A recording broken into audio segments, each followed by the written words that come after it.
안녕하세요. 2026년 4월 27일 월요일입니다. 오늘도 마늘 이야기 한번 해보도록 하겠습니다. 마늘을 잘 키우려면 기본적으로 마늘의 생존 전략을 알고 거기에 맞춰서 관리하면요 수확량 2배입니다. 이제 이런 것을 모르고 뭐 심어 놓으면 뭐 지가 알아서 크겠지 이러다 보면 마늘이 안 커요. 그거하고 알고 관리를 하는 거하고는 분명히 수확량이 2배 이상 차이가 난다, 이런 말씀을 드리면서 오늘은 마늘 생존 전략과 관련해서 어떻게 관리하면 좋을까, 이런 이야기를 한번 해보도록 하겠습니다. 먼저 저는 그 자가 소비용으로 이렇게 마늘, 양파 이런 거 심고, 쪽파 이런 거 심고요.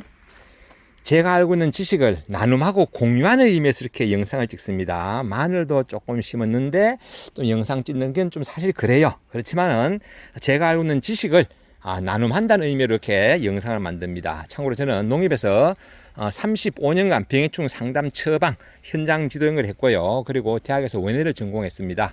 그리고 텃밭은 제가 주말농장 포함해서 거의 한 30년 이상 제가 했기 때문에 거의 제가 경험에 맞추고 또 그리고 기본적인 그런 지식과 같이 겸해서 제가 말씀드린다는 점을 미리 말씀드립니다. 자, 마늘의 생존 전략입니다. 즉 살아남기 위한 생존 전략, 후대를 남기기 위한 그런 종족 보존 법칙.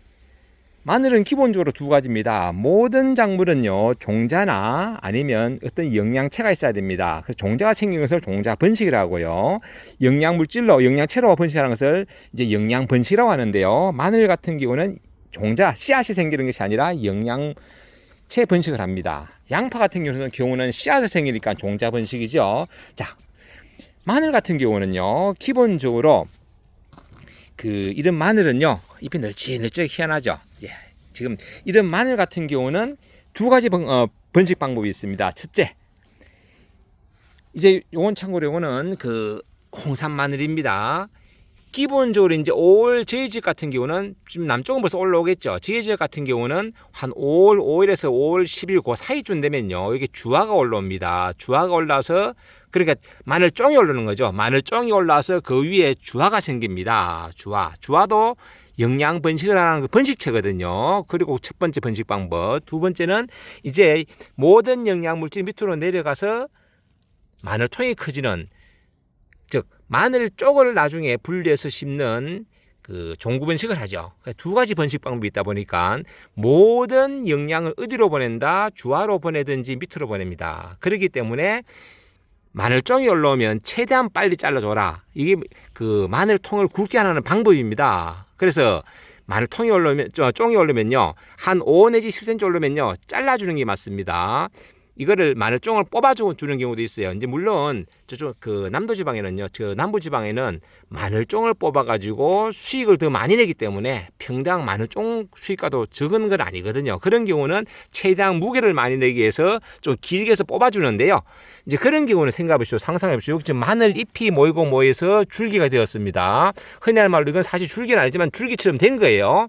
거기서 이제 마늘종이 올라옴으로 해서 제대로 된 그런 대공이 되는 겁니다. 즉 기둥뿌리 뽑아주면 어떻게 되겠습니까? 여기서 물도 내려갈 수 있고 그쪽에서 혹시 병도 생길 수 있고요. 그래서 가급적이면 마늘종은 잘라줘라. 최대한 빨리 잘라줘라. 왜? 이쪽으로 영양 물질이 올라가기 때문입니다. 예를 들어서 옆에 보면 쪽파가 있습니다. 쪽파 같은 경우는요, 이렇게 보시면 꽃이 피는 것도 있고 안 피는 것도 있습니다. 여기 보시면 지금 여기 좀 꽃이 대부분 안 피는 꽃이 피는 게 있잖아요. 이거는 단순히 꽃만 핍니다. 여기에 지금 씨앗이 형성되는 게 아니에요. 즉 영양물이 많이 안 올라가니까 이거는 따줘도 되고 안 따줘도 됩니다. 저희 어머님은 예전에 땄어요. 왜냐, 밑에 종구 좀 굵어지라고. 저도 그냥 습관적으로 따는데 안 따도 관계없다. 텃밭 같은 경우는 뭐 이렇게 따도 관계없습니다. 하지만 대농들, 즉 종구를 수확해서 판매하는 농가는 안 땁니다. 왜? 인건비 낭비니까요. 이런 경우는 위에 올라갈 이유가 없기 때문에 이런 게 안 만든 이유도 있어요. 이렇게 꽃이 안 피는 쪽파도 있습니다. 왜? 필요가 없거든, 꽃이. 지 스스로 알아야 필요 없는 게. 그래서 온이 영양분 어디로 간다? 나중 가면 잎이 마르면서 밑으로 내려갑니다. 자, 다시 마늘입니다.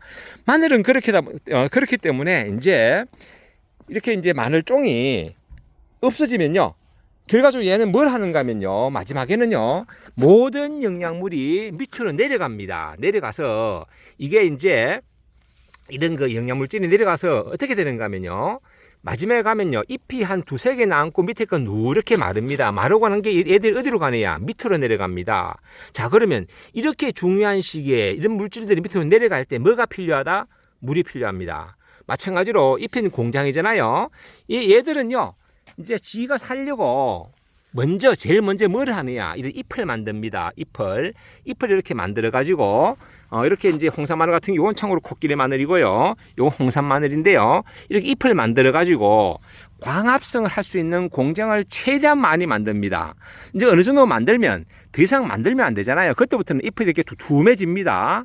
두툼해져요. 꼭 무슨 소화주처럼 요건 마침 알로에 같은데요. 이렇게 두툼해집니다. 그리고 여기서 이제 생성되는 동화물질이 결국은 다 어디로 간다? 밑으로 내려갑니다. 마늘 정도 물론 만들겠죠. 마늘 정도 만들고 이제 해서 꽃도 피고 하는데 참고로 이거 코끼리 마늘은 꽃이 핍니다. 꽃에는 씨앗이 안 생깁니다. 씨앗이. 그리고 역시나 이제 그 코끼리 마늘도 마늘종을 잘라주면 확실히 굵어요. 굵고 홍산 마늘도 마찬가지입니다. 마늘종을 잘라주면 확실히 굵고 그리고 이제 특이한 거는요. 이제 이런 그 코끼리 마늘 같은 경우는 꽃은 피고 일반 마늘은 꽃은 안 피죠. 하지만 이 코끼리 마늘은 꽃이 핍니다. 보라색으로 피고 밑에 얘들은 위에 그 주화가 안 생기고 어디에 생기는가 하면요. 마늘통에 붙어가지고 생깁니다. 대부분 이제 위에 그 일반 마늘을 주화라고 하다 보니까 주화라고 하는데 엄밀히 따지면요. 코끼리 마늘은 주화라기보다 백합과처럼 자구라고 봐야 됩니다. 왜? 음이 임편 백합과 작물이잖아요. 마늘도 음이 임편 상태 그 모여 있는 그런 통 옆에 생기기 때문에 자구가 맞는데 흔히 이제 그 주화라고 하니까 저도 주화섭이라고 하겠습니다. 대부분 남들이 쓰는 거니까. 하지만 정상적으로 말하면 엄밀히 따지면 그거는 자구다 이런 말씀 드리고요. 그래서 이기다 보면 그래요. 중간중간 이게 이제 자구가 생겨가지고 번식을 하거든요. 근데 그 자구가 제가 이제 해수를 뽑으면서 그 작은 그런 은행 알처럼 생겼거든요. 그런 것들을 제가 마치 해주 못한 것들은요. 이렇게 지금 안 심어도 이렇게 서슬 난 것도 있습니다. 이게 지금 홍산 마늘 옆에 놨는 이것도 지금 자구가 떨어져 생긴 겁니다. 이것도 마찬가지입니다. 여기 있는 것도 이렇게 자구가 있거든요. 이게 또 지금 그 코끼리 마늘입니다. 여기는 지금 단형 마늘 옆에 나 있는 거 그냥 제가 놔뒀더니 이만큼 커졌습니다. 이게 지난해 자구가 제가 미처 해수 못한 거거든요. 이런 식으로 지 스스로 살리는 그런 생존 전략을 가지고 있다. 자, 그리고 이제 그 마늘 같은 경우는요, 저온에 좀 대체 좀 강한 편입니다. 강하지만은 아주 강한 것은 아니다. 아주 강한 것은 아닙니다. 그렇기 때문에 보통 이제 우리가 그 비료 할 때 보면요, 밑거름은 한 30%에서 한 40%, 나머지 웃거름을 70% 내지 60%를 하잖아요. 그 이유가 뭔가 하면요, 이런 그 마늘 같은 경우는 이제 가을에 심을 때 심고는 겨울철을 납니다. 그렇기 때문에 뿌리가 생성되고 싹이 자랄 정도만 밑거름을 활용을 하고 그 이후에는 거의 생육 단계가 언제부터냐? 이제 해동하는 2월 달부터 수확하는 6월 달까지 거의 이제 한 4개월을 거기서 살아남거든요. 그러다 보니까 후반기에 많이 먹기 때문에 비료도 밑거름을 질량 100%라는 게 아니라 웃거름을 많이 하는 겁니다. 이 생존 전략에 맞춰서 시비관계도 그렇게 맞추는 거고요. 그리고 마늘 같은 경우는 유황 성분이 많이 들어가기 좋다 보니까 염화가리보다는 황산가리 들어가 있는 그런 비료를 주는 게 좋다. 이게 그 마늘이 이게 건강식품이잖아요. 왜 건강식품인가 하면요, 우리가 먹는 마늘에 황성분이 들어있다는 겁니다. 그래서 우리가 몸에도 이로운 그런 겁니다. 우리가 실제적으로 황은 못 먹지만은 식물로 변화돼 가지고 먹는 황은 건강식품 식물 아닙니까? 식품요. 자, 그렇게 이해하셔야 되고요. 이 양파도 마찬가지겠죠. 잠깐 보여드리면요, 이렇게 양파도 지금 이렇게 잎이 하나, 둘, 셋, 넷, 다섯, 여섯, 일곱, 여덟, 9개, 요 밑에 10개까지 나오고 있잖아요. 이렇게 잎을 초기에 많이 만들어줘야 돼요. 그러다 보니까 1차 비료, 2차 비료 때, 그 1차 비료는 2월 말쯤 이제 마늘을 양파잖아요. 할 때 질소질을 많이 해서 빨리 잎을 많이 확보해 주는 것, 이게 좋고요. 그리고 이제 후기 가면요, 양파 있는 성분도 전부 다 밑으로 온이 내려가고 마늘도 이제 잎에 있는 성분이 전부 밑으로 내려가는 생존 전략입니다. 어차피 내가 못 살 거 후대를 위해서 이제 자기가 이제 온도가 올라가면요, 지 스스로 이제 나도 휴면 단계에 들어가야 되겠구나. 마늘 같은 경우 양파도 마찬가지입니다. 지온이 25도 이상 내려가면요, 성장이 멈추고 위에 있는 성분들이 다 온이 밑으로 내려갑니다. 그러니까 이 지온 관리도 우리가 신경을 써야 되는 그런 부분입니다. 검은색 비닐보단 흰색 비닐이 좋고요. 왜? 봄에 일찍 지온을 높였는데 흰색이 낫거든요. 그리고 이제 또 흰색은 너무 열을 많이 받아서 지온이 많이 올라가니까 일정 부분 되면요, 흙골에 있는 그 흙을 갈리기 배투해 가지고 이제 그 비닐을 덮어주잖아요. 그래서 지온을 낮추는 그런 노력, 그런 것도 필요하고요. 지금 이런 같은 경우는 지금 이렇게 각 우거져가 사실 밑에는 빛이 거의 안 들어갑니다. 그렇더라도 저도 지온이 어느 정도 올라가면요, 이제 마늘 밑에 있는 비닐을 저는 대충 뜯어냅니다. 뜯습니다. 그래가지고 지온을 좀 낮추려는 그런 노력을 저도 시도를 합니다. 이게 결국은 마늘의 이런 생존 전략에 맞춰서 제가 조정을 해주는 거죠. 조정을요. 그러다 보면 나중에 그 마늘 크기가 엄청납니다. 참고로 여기 이제 홍산 마늘이고요. 보십시오. 장갑을 제가 두 겹을 꼈는데요. 제 손가락보다 굵습니다. 홍산 마늘이고, 옆에 있는 게 이게, 얘는 홍산 마늘 지가 자구가 떨어진 거고요. 얘가 이제 단형 마늘인데 얘는 아직 가늡니다. 하지만은 점점 이제 뼈다구가 굵어졌어요. 처음에는 애기해가지고 되는가 싶었는데 이제 어느 정도 자라고 있습니다. 참고로 요거는 이제 그 코끼리 마늘입니다. 코끼리 마늘은 뭐 실제 굵죠. 이렇게 굵고 잎풀이도 무슨 소가죽처럼 널찍널찍하고 굵직굵직합니다. 만져보면요, 이게 가죽인가 싶어요. 막 대대 두터워요. 이렇게. 그리고 옆에 있는 게 이제 양파고요. 양파 요거는 카타마루. 이제 이렇게 잎이 이제 확보되고 지금부터는 밑으로 내려가는지 밑에가 좀 잘 녹여지면서 좀 약간 도톰하게 굵어지고 있습니다. 지금 밑에가 통이 굵어지고 있다는 이야기죠. 양파는요, 빙산의 일각입니다. 위에 보이는 거가 밑에 보이는 게 전혀 다릅니다. 지금부터 시작해서 수확은 저 같은 경우는 6월 한 20일 전에 할 건데요. 아직도 그러면 저는 한 50일 남았습니다. 50일간 이제 비대하고 나면요, 엄청 클 겁니다. 이제 제가 처음에 그 볼펜보다 가는 아주 해초가 아주 가느다란 애기한 거 심었지만은 보십시오. 이제는 다 자리를 확보했고 어느 한 폭이 관계없이 다 잘 크는 이유가 이런 생존 전략에 맞춰서 물주기부터 시작해서 비료하기를 했는 겁니다. 이렇게 이제 마늘과 양파를 제대로 키우려면요, 수확량 2배를 하려면요, 가장 중요한 거, 이제 이렇게 4월 하순부터 시작해서 5월, 즉 한 40일, 45일간은요, 물 관리가 필수입니다. 지금 저희 지역에 지금 건조주의보가 발동했습니다. 건조주의보가. 남부지방은 비가 왔는데 저희 지역은 비가 안 와가지고요, 산불 예방하라고 벌써 요즘 방송하고 난립니다. 그 정도로 건조해요. 이럴 때 가장 물이 필요한 시기에 지가 살아남기 위해서, 지가 자식들을 번식하기 위해서 마늘종도 내야 되고 밑에 이제 마늘통도 키워야 되는 이런 시기에 물이 부족하다, 이러면 수확량이 뚝 떨어집니다. 수확량 2배 하려면요, 이 시기에 필히 물주기 하셔야 되고요. 저도 이제 물주기를 했습니다. 이쪽에 물주기를 하고, 이쪽은 조금 물을 덜 줬는데 제가 한번 살짝 이쪽에 한번 땅을 파보겠습니다. 이쪽은 물을 쪽 파주면서 같이 제가 뿌렸기 때문에 같이 물이 들어갔는데요. 자, 물주기의 기본은 그렇습니다. 이렇게 거덕이 말랐어요. 거덕이 말랐는데 처음에 이렇게 한 1, 2cm 정도 말라도 됩니다. 1, 2cm 요 정도는 말라도 밑에는 이렇게 보십시오. 수분이 있잖아요. 제가 대략 한 2cm 팠어요. 요 안에는 좀 수분이 있잖아요. 요거는 정상적인 그 토양 물 관리입니다. 이렇게 딱 잡았을 때, 이렇게 흙을 파서 딱 잡았을 때 이렇게 만두처럼 빚어져야 됩니다. 그래서 빚어지는, 이 만두처럼 빚어지는 게 여기 탁 놓으면요, 속 깨져야 돼요. 요게 결국 토양 수분이 한 60에서 한 70%. 그리고 요 시기에는 이제 조금 이제 5월달쯤 되면요, 70%에서 한 80% 정도 맞추는 게 좋아요. 요게요. 왜? 물을 아주 많이 필요한 시기다. 거덕은 이렇게 살짝 말라 있어도 쏘개를 파보니까 물기가 있구나. 그러면 지금 정상이구나. 그런데 4cm, 5cm 팠는데도 거덕처럼 뽀송뽀송하다. 그럼 물이 부족한 겁니다. 이게 마늘 같은 경우는요, 청거성 작물입니다.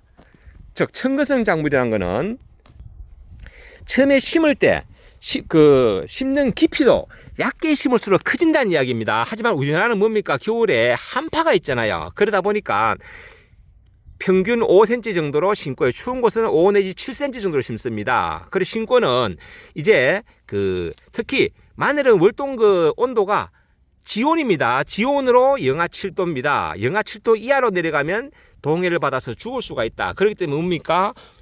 특히